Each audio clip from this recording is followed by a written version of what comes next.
So what is good, y'all? It is Anime K here, and we are back with a video. And today we're going to be talking about this is how you write a badass female character. And today I'm going to be talking about Blue Eye Samurai. Now, when I first watched this anime, I loved it. I think you can find it on Netflix if you're wondering where you can watch it. And this anime takes place during Edo, Japan. Now, Edo, Japan was a different Japan to the Japan of today. It wasn't all anime and it wasn't all cute. Now, it was a very different Japan, right? So first of all, you have the women. So the women, they were basically forced to either be sex workers or they were forced to marry men that they probably didn't like, just so the family could gain some higher status, right? Because you'd have a woman might marry a lord and the two families would join together. Now there's still a lot of that stuff that kind of happens today, but you know, back then it was like mandatory, like most women were going through that, if not all women.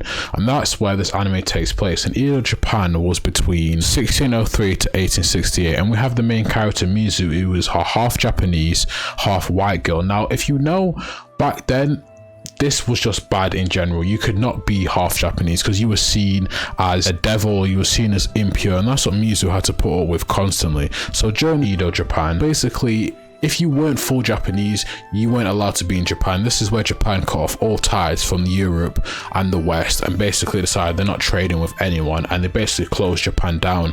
So if by some miracle a white person managed to slip through the cracks into Japan and managed to impregnate a Japanese woman, I don't want to say the word, but you know when you can get rid of a kid, I don't want to say it. And I'm not saying that's an option, but back then that might have been an option for some women, or I don't know what they would have had to do, but if for some reason you were forced and you had to give birth to this kid was seen as a devil child. They were seen as evil, they were seen as not pure, and that's what Mizu basically had to put up with most of her life. She would get rocks thrown at her, she would get bullied, she would get told that she was a monster, and also her own mother would keep her in the house and tell her not to go out, because if they go out, the bad people will find you and they will kill you. So Mizu as a kid basically probably had, well, a traumatic experience, right, to say the least. I mean, one, she was a woman, right, back then, and two, she was half Japanese, and three, there's no way she could even hide it because she had bright blue eyes. So all that was just her childhood. So yeah, to say the least, she had a very bad childhood. So then we are taken to a scene where Mizu again is getting bullied by some kids, right, and they are throwing rocks at her, and she is close to a cliff, right, and they are throwing rocks at her and kind of walking up to her and basically pushing her further and further back to the end of the cliff. And one of the kids goes, "Why don't you just jump then? Just jump," basically encouraging her to take her own life, right? But as this is happening, a weird rock, or I don't know what it was, right, a weird rock thingy just comes out the sky, right? Don't even try get me to explain this because I can't explain it to you guys, but a weird rock comes out the sky and it falls down and the kids run away, and it makes like a giant hole in the ground, and this old man comes out of nowhere and tries to lift up the rock, but he can't do it by himself, so Mizu helps him. When we see this old man is blind, but you know, in anime, the blind people, they kind of all have sage mode where they can all see around them. I think it's actually a real thing that blind people, they can, you know, enhance their other senses, so maybe this can actually happen, I don't know, but he basically had sage mode where he could at least sense around him, right? But Mizu helps him take the rock back to his house, and then it's late at night, right, and he asks her, "Why are you still here? Do you not have somewhere to go?" And she, with a sad look on her face, lies and says yes, and he goes, "Well, go and then leave," right? And she pretends to leave because we know she has nowhere else to go. I mean, if she went anywhere else, she'd probably get bullied, called a monster, or get more rocks thrown at her.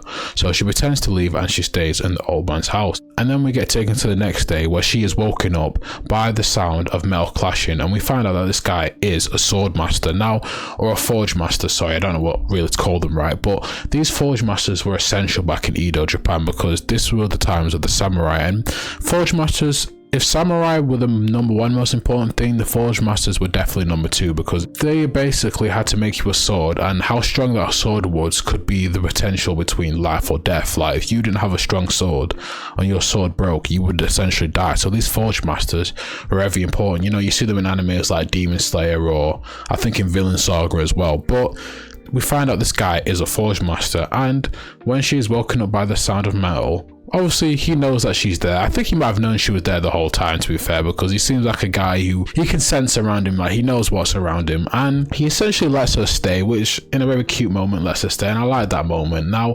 obviously he is blind, so he doesn't know that she is actually half Japanese, but he still lets her stay, and while staying there she helps him, you know, move his equipment, move the rocks. He even teaches her how to make a sword, right? So it's a very good moment, and I like this old man because, you know, it's kind of a father figure to her, I guess, or just someone that I actually liked her, because if you see with her life, no one really actually showed her any love. I mean, even her own mother used to lock her away, right? So she had a very terrible childhood, but having this old man be nice to her, I think was a very cute moment. So I want to move on to what I like about this anime. Yes, it is a classic revenge story, but sometimes I feel like an anime feminist sometimes when I talk about female characters, because, and I know most people have the same opinion on this, but female characters, they're just not treated right in anime, right? It's very rare that you get a really good female character that is not either fawning over boys or just can really stand by themselves. In this case, well, it is very different because we get a badass female character. And I also like how she's grappling between being a man but also being a woman. Because she lives as a samurai, she essentially lives as a man. She puts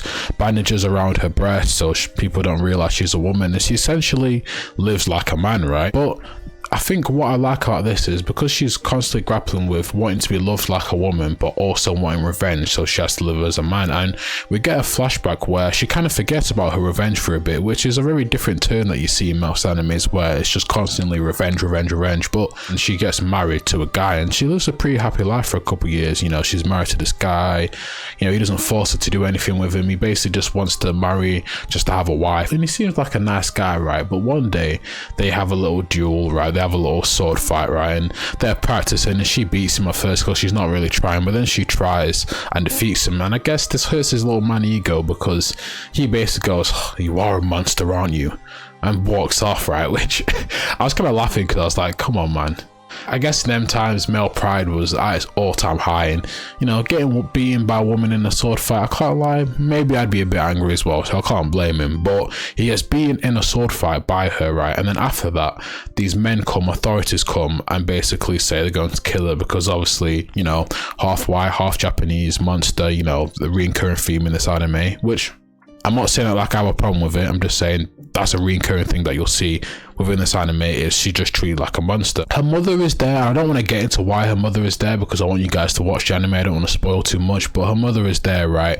And her husband comes and then rides off and leaves her to be killed by this man, and her mother doesn't even come out to save her. Now, like I said, I won't get into why her mother is actually alive even though she thinks her mother is deaf, because it's a whole situation that you guys, I just want you to watch the anime, so I don't want to get into too many details about it. But she is essentially left to die by her husband and by her mom, and she defeats all these men. And can you believe this guy, he comes back and tries to act like he didn't call these men to kill her. Well, I kind of feel so sorry for her because she finally felt a bit of happiness, but then she's quickly reminded that no, you're half white, you're not full Japanese, you can't be happy, you don't deserve to be happy, you don't even get to be happy. And she kills her husband, right? Well, I can't get into why, but I'll let you guys watch it. But yeah, she kills her husband and she goes back on her path of revenge of killing the white people. And I think she's not really doing this for her mum now. The second part, I just think she's just so filled with anger that she just wants revenge on the people for really